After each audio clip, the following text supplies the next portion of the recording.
What is going on, Bucks fans? Evan Wanish here, back at you guys with yet another video. This time it's going to be a little bit of a different style video, a little bit of a different topic, I guess. As you may or may not know, I'm obviously Evan Wanish and I write for BuccaNation.com, which is the SB Nation's Buccaneers website. So recently I published an article talking about and explaining the players that I thought could potentially break out for the Buccaneers in 2023. Now, it wasn't every single player that I thought could break out. There's a few other candidates that aren't on this list. I only put 3 names on it. So there's a few other people. So if you want to, leave a comment on a guy that you thought should be involved in the list, let me know why you think that person could break out also. But without further ado, I want to get into this and I want to talk about the article. Like I said, you can go check out my work, including this, over on BucsNation.com right now. But let's get into it without further ado. So the first one on my list is probably I think the one who has the most riding on this year, and that's Joe Tryon-Shoyinka. Of course, obviously the former first round pick had 4 sacks in his rookie season and flash potential, but then right after that had 4 sacks again in an expanded role. The Buccaneers did not resign Jason Pierre-Paul. Joe Tryon-Shoyinka was essentially the other starting outside linebacker opposite Shaq Barrett before Barrett got hurt.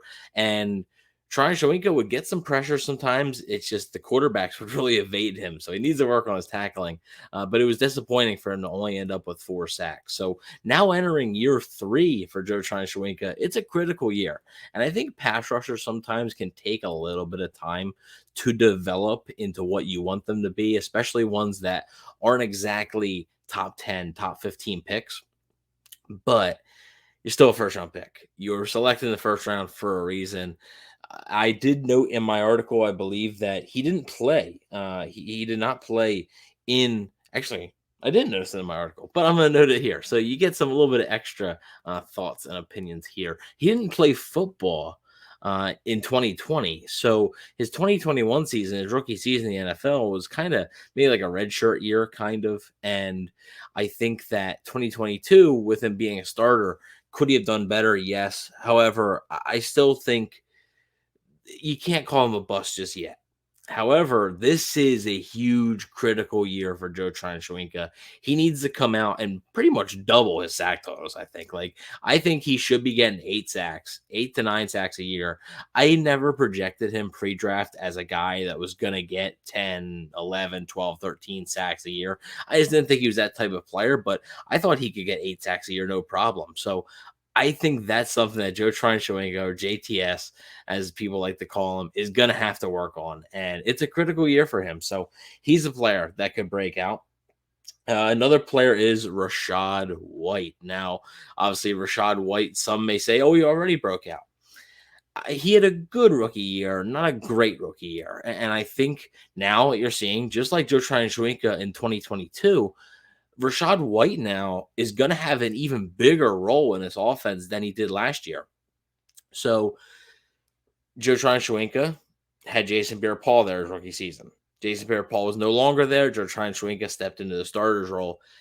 Rachaad White had Leonard Fournette in 2022. Leonard Fournette no longer there. And I mean, when you look at it, we already did the running back preview, the running back group preview. This is Rachaad White's backfield right now. So it's pretty clearly he's the guy, and I think that is something that the Bucs are showing a lot of confidence in him. However, I don't think he's not a finished product yet. Obviously, he's not a finished product.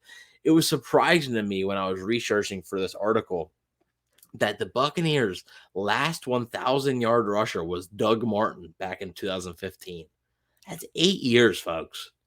That is a shockingly long time that I didn't even realize, really. The last 1,000-yard rusher that the team had was Doug Martin in 2015. So it's very going to be very interesting to see how they utilize Rachaad White in a brand new offense, and really when he is the guy. I think he has a chance to break out and get to another gear, but he's not there right now, and I think there is room for improvement there to prove that he is like a mainstay in the NFL and he can consistently be a starting running back. Because quite frankly, while he was that at times in 2022, he was that.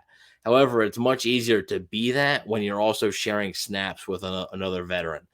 This year might be a little bit different. Like this year, Rashad White, I think, is going to get a good bulk of the snaps available on offense. So that's another name to look out for. And then finally, Rashad White was a third round pick in 2022. Now we're going to go to Tampa Bay's first pick. It was in the second round, but it was their first pick of 2022, which is Logan Hall. And again, Logan Hall was a guy that wasn't a starter for the Buccaneers, was more of a rotational player, especially with Akeem Hicks there, William Golston there.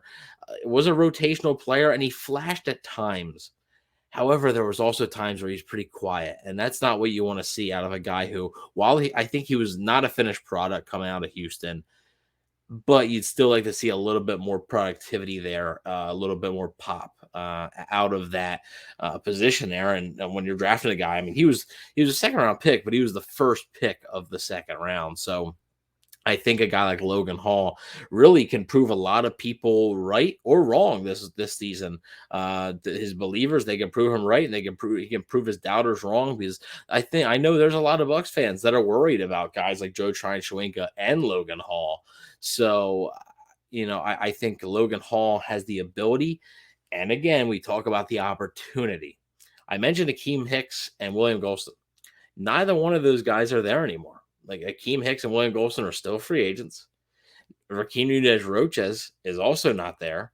So there's an opportunity here for Logan Hall to get significant snaps, to get significant playing time, and to hopefully play better and break out for this team.